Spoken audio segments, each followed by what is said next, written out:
What's up, everybody? Welcome to the Pick Six Podcast, CBS Sports Daily NFL Podcast. I'm Brinson. I'm your host this Sunday, November 21st. And joining me to break down the early Week 12 odds, John Breech. What's up, buddy?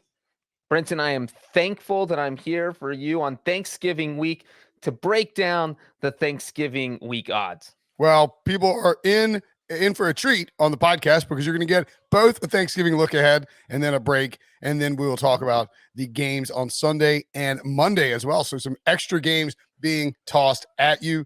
If you're watching on YouTube and youtube.com/pick6, you can see there are two separate videos. So if you're looking for the rest of the games, go check that out. We start on Thanksgiving.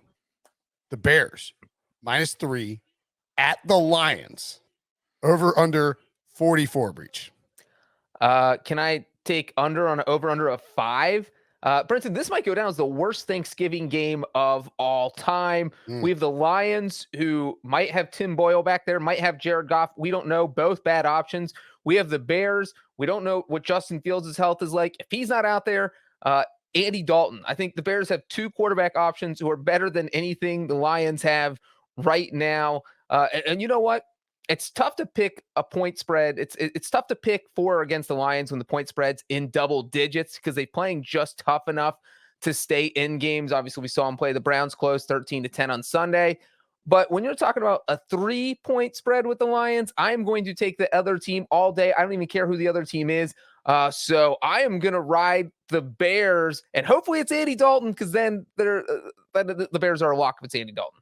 Not a lock, but I'm riding the Bears, Brinson. Yeah, I don't think the Bears are a lock if it's Andy Dalton. I do think this is, another spot for the Lions. Look, the Lions were in Cleveland. They lost to the Browns. They kept it kind of close. They limited Baker Mayfield. Nick Chubb ran well. You can run on the Lions if you have a good run game. I don't know if the Bears have a good run game. And Justin Fields, I believe it was reported on Sunday night that he has bruised ribs, right? Isn't that what they said? And maybe a spleen injury is what I think Jay Glazer reported. Jay Glazer said it might be, but Ian Rappaport reported right in the middle of Sunday Night Football that it's suffered bruised ribs. He'll have more tests on Monday and continue to be monitored, but some initial good news tonight, meaning maybe Justin Fields will be able to play. It would be pretty crazy, though, to roll out your rookie quarterback on a short week on the road in a divisional game when, after you lost to you lose to the Ravens and you fall to 3-6. You're pretty far behind in the playoff race. Is that right? 3-6 or 3-7 now? 3-7 probably. Should probably update that, huh? 3-7. You got a long way to go to catch up in the playoff race. So it's a weird sort of choice here whether you go with Andy Dalton or whether you go with Justin Fields. I would probably roll with Dalton. That's why you brought him in if you decided to ultimately get a rookie quarterback. So I'd go Dalton. I think we probably won't see a firm line come out until we know about Fields, although maybe it doesn't matter. I don't think it matters. I don't think it swings more than maybe a half point if Fields ends up playing. Yeah, maybe you're right. This could have it built in. We could see, I think if the line moves, it's going to move towards Chicago, though, because we're talking about a team in the Lions that's horrific. So if you want to bet the Bears, you should probably bet it now. If you want to bet the Lions, I bet you can wait and see what happens with that spread, get some more points as it goes along. I don't think this line's going to come tumbling down. The over-under is already down to 42, though. So if you want the under, you probably want to grab it now. Pretty good chance that this closes at like 39.5 or 40. So wouldn't be surprised by that at all. The Raiders at the Cowboys. The Cowboys, despite getting pretty handled for the second time in the last 3 weeks by the Chiefs defense, are set -7.5 against Las Vegas at home. That's the afternoon game, of course. Over under 50.5. Worth noting, Breech.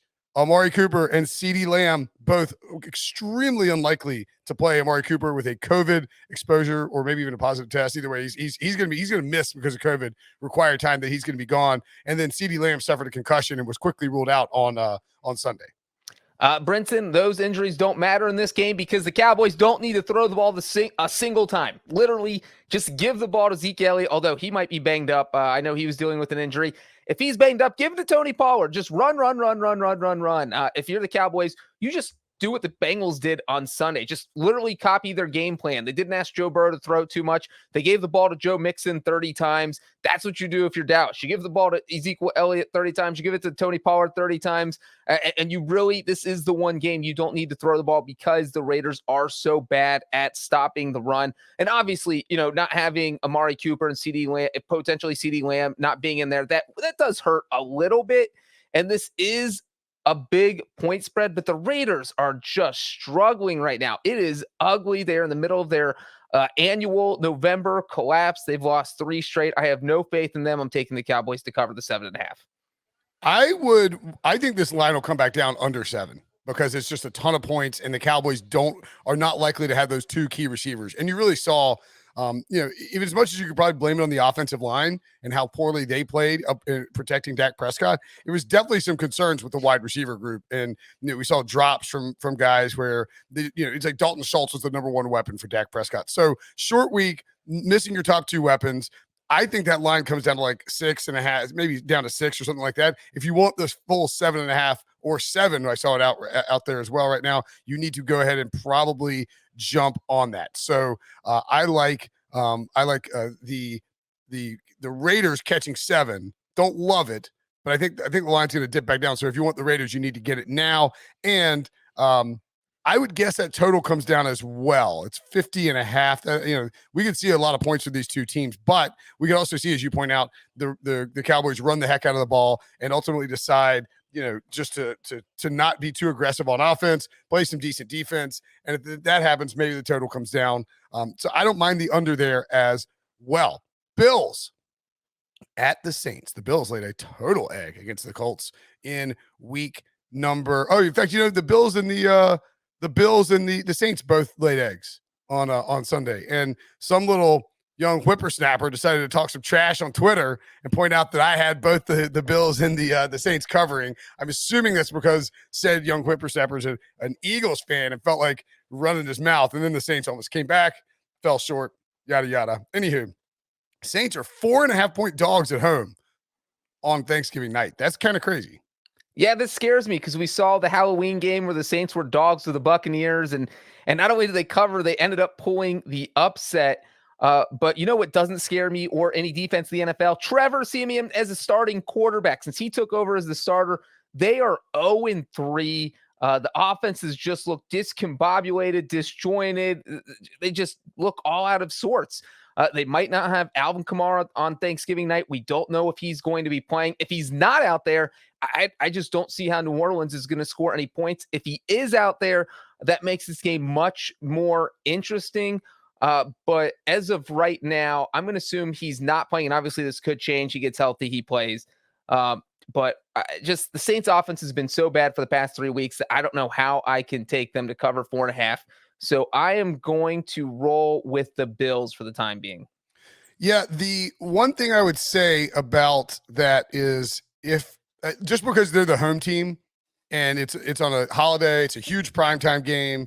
New Orleans has bounced back well from losses. This is Sean Payton and the Saints will need this game because they're trying to stay in that playoff race. It's a bad loss to the Eagles. I would not be that shocked if we saw the line creep down closer to 3. If you're giving me points, I want the Saints, although Josh Allen's been great in primetime games. I will take New Orleans a little hesitantly, I guess. But I think that the line will probably come down. And like you said, if Kamara is ruled in, that line definitely comes down. So I will probably look to the Saints fairly early. And I think this is another one where at 46 was the total.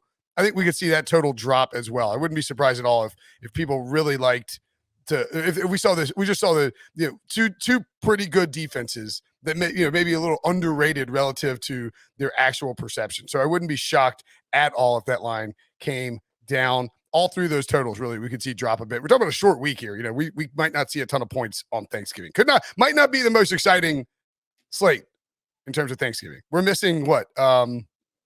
We could be missing how many of these quarterbacks? I guess we'll get 3. I mean, literally half of the starting quarterbacks that we expected to be seeing. I mean, stop going to Detroit for Thanksgiving. Best game, Raiders-Cowboys on CBS, Brinson. It's on That's CBS. Right.